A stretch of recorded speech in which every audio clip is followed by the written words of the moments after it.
Hi healthy cook ಚಾನಲ್ಗೆ ಎಲ್ರಿಗೂ ಕೂಡ ಆತ್ಮೀಯವಾದ ಸ್ವಾಗತ. ಈ ಮೀನನ್ನು ನಿಮ್ಮ ಕಡೆ ಏನಂತಾರೆ? ನಮ್ಮ ಕಡೆ ಕಟ್ಲ, ಮಣಮಾಟಿ ಕಟ್ಲ, ಮಧುಮಾಲ್ ಕಟ್ಲ, ಕೊಡ್ಡಾಯಿ ಈ ಥರ ನಾನಾ ಹೆಸರಲ್ಲಿ ನಾವು ಕರಿತೇವೆ. ಇದನ್ನು ಸಾರು ಮಾಡೋದಕ್ಕಿಂತ ಫ್ರೈ ಮಾಡಿದರೆ ಸೂಪರಾಗಿರ್ತವೆ. ಈಗ ಮನೆ ಮಸಾಲೆಯೊಂದಿಗೆ ನಾನು ಹೇಗೆ ಫ್ರೈ ಮಾಡೋದು ಅಂತ ಹೇಳ್ಕೊಡ್ತೇನೆ. ನಾನು ಇವತ್ತು ಅಂಗಡಿಯಲ್ಲೇ ಕಟ್ ಮಾಡಿಸ್ಕೊಂಡು ಬಂದೆ ಮೀನನ್ನ. ಇಲ್ಲಿ ಬಂದು ಒಂದೊಂದೇ ಮೀನನ್ನು ಮತ್ತೆ ಕ್ಲೀನ್ ಮಾಡಿ ಒಂದು 4 ಸಲ ಸರಿಯಾಗಿ ತೊಳೆದಿಟ್ಟಿದ್ದೇನೆ. ಮೀನನ್ನು ಯಾವಾಗಲೂ ನಾವು ಸರಿಯಾಗಿ ತೊಳೆದಿಡಬೇಕು.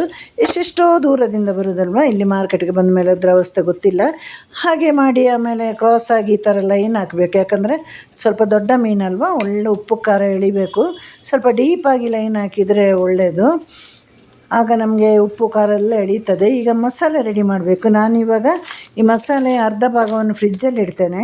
ಹಾಗಾಗಿ ನಿಮಗೊಂದು ಅಳತೆ ಹೇಳ್ತೇನೆ. ಈಗ 10 ಬ್ಯಾಡಗಿ ತಗೊಂಡ್ರೆ 10 ಗುಂಟೂರು, ಅಥವಾ 20 ಬ್ಯಾಡಗಿ ತಗೊಂಡ್ರೆ 20 ಗುಂಟೂರು, ಸಮವಾಗಿ ತಗೊಳ್ಳಿ. ಹಾಗೆ ನಾನು ಇಲ್ಲಿ ಒಂದು 4 ಕಿಲೋ ಮೀನಿಗೆ ಲೆಕ್ಕ ಹಾಕಿದ್ದು. ಹಾಗೆ ಒಂದು 1.5 ಸ್ಪೂನು 2 ಸ್ಪೂನಷ್ಟು ಅರಿಶಿನ ಪುಡಿ, ರುಚಿಗೆ ತಕ್ಕ ಉಪ್ಪು. ಇವತ್ತು ನಿಂಬೆ ಹಣ್ಣು ಇರಲಿಲ್ಲ, ಹಾಗಾಗಿ ಹುಣಸೆ ಹಣ್ಣು ಹಾಕಿದ್ದೇನೆ. ಏನು ಸಿಕ್ಕಿಲ್ಲ ಅಂದರೆ ಮಾತ್ರ ಹುಣಸೆ ಹಣ್ಣು ಹಾಕಿ.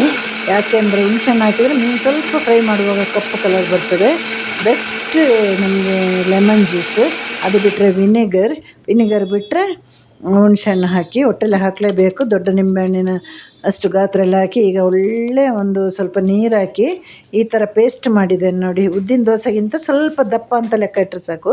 ಉದ್ದಿನ ದೋಸೆ ಅಷ್ಟು ತೆಳಲ್ಲ, ಉದ್ದಿನ ದೋಸೆಗಿಂತ ಸ್ವಲ್ಪ ದಪ್ಪ ಪೇಸ್ಟ್ ಮಾಡಿ ಚೆನ್ನಾಗಿ ಕಲಸಿ. ಇವಾಗ ಉಪ್ಪು ಇದೆಯಾ ಅಥವಾ ಅರಿಶಿನ ಕಮ್ಮಿ ಇದೆಯಾ ಎಲ್ಲ ಏನಿದ್ರೂ ಆ್ಯಡ್ ಮಾಡಬೇಕು. ನಿಮಗೆ ಉಳಿದರೆ ಫ್ರೀಝರಲ್ಲಿ ಇಡಿ, ಯಾವಾಗಲೂ ಸ್ವಲ್ಪ ಜಾಸ್ತಿನೇ ಮಾಡಿಡಿ. ಕಮ್ಮಿ ಮಾಡಿದರೆ ಏನು ಮಾಡಲಿಕ್ಕಾಗೋದಿಲ್ಲ. ಹಾಗೆ ಮನೆ ಪುಡಿಯಲ್ಲೆಲ್ಲ ಮಾಡ್ಬೋದು, ಆದರೆ ಇದು ಬೆಸ್ಟ್ ಅಲ್ವಾ, ತುಂಬ ಫ್ರೆಶ್ ಆಗಿರ್ತದೆ. ಮೀನು ಕೂಡ ಬಹಳ ಚೆಂದ ಇದೆ.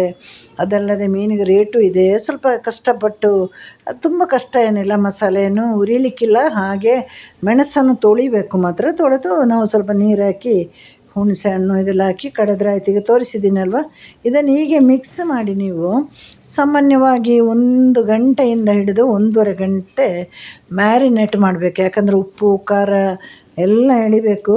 2 ಗಂಟೆವರೆಗೆ ತನಕ ಇಟ್ಟರೆ ಏನಾಗಲ್ಲ. ಉಳಿದರೆ ಫ್ರಿಜ್ಜಲ್ಲಿ ಇಡಬೇಡಿ, ಫ್ರೀಝರಲ್ಲಿ ಇಡಿ.